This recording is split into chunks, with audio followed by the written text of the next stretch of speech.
नमस्कार, मैं प्रियांशा लाजरस और आप देख रहे हैं न्यूज प्लस 21। बादल फटने की खबरें आपने खूब सुनी और देखी होगी। सवाल ये है कि आखिर ये बादल फटने का मतलब क्या होता है जिसमें इतने लोगों की जान चली जाती है।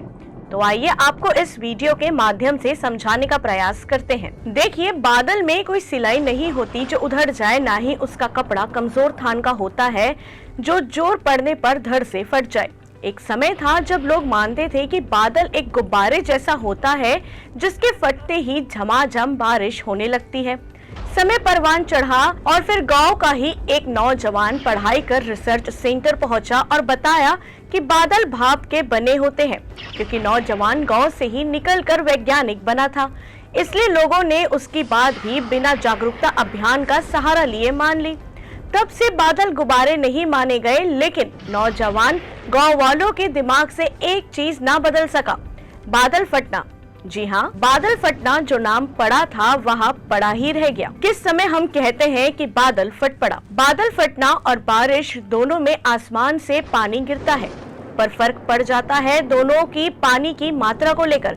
जी हाँ, दोनों में कंफ्यूजन ना हो, इसलिए वैज्ञानिकों ने तय कर रखा है कि 1 घंटे के अंदर 100 mm या उससे ज्यादा पानी बरस जाए तो उसे बादल फटना या क्लाउड बर्स्ट कहा जाए। लेकिन बादल फटता कैसे है, यही जानना चाहते हैं ना आप? तो चलिए आपको बताते हैं। बादल में यदि बहुत बड़ी बड़ी बूंदें बन जाए तो बादल फटने का चांस पैदा होता है। औसत से बड़ी बूंदें तब बनती है जब बादल की बूंदें नीचे टपकने के बजाय ऊपर उठने लगे।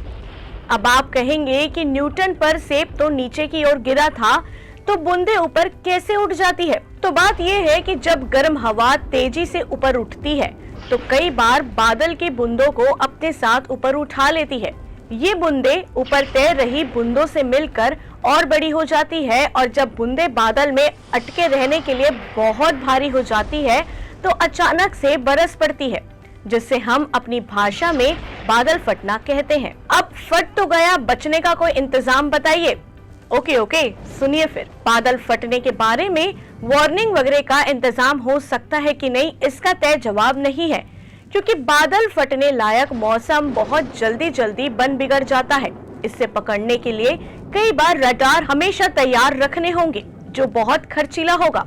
इसके बाद भी गारंटी नहीं रहेगी। तो बात यहाँ आकर ठहर जाती है कि जिन इलाकों में बादल फटने की घटनाएं होती रहती हो, वहाँ पब्लिक और प्रशासन अपनी ओर से तैयारी रखे कि अगर बादल फट पड़े तो क्या कदम उठाए जाएंगे। बस इसके आगे बचने का मेरे पास कोई इंतजाम नहीं है। अब तो आप समझ गए होंगे आखिरकार बादल फटता कैसे है। अरे जाते जाते सुन तो लीजिए, आपके जैसे कुछ और भी बुद्धिजीवी होंगे, जरा उनको भी शेयर करते जाइए। ठीक है, दीजिए विदाई, चले हम भी। फिर मिलेंगे अगले इतवार को इसी खास प्रोग्राम में। समय निकाल के आइएगा। शुक्रिया और देखते रहिए न्यूज प्लस 21, आपके हक की बात।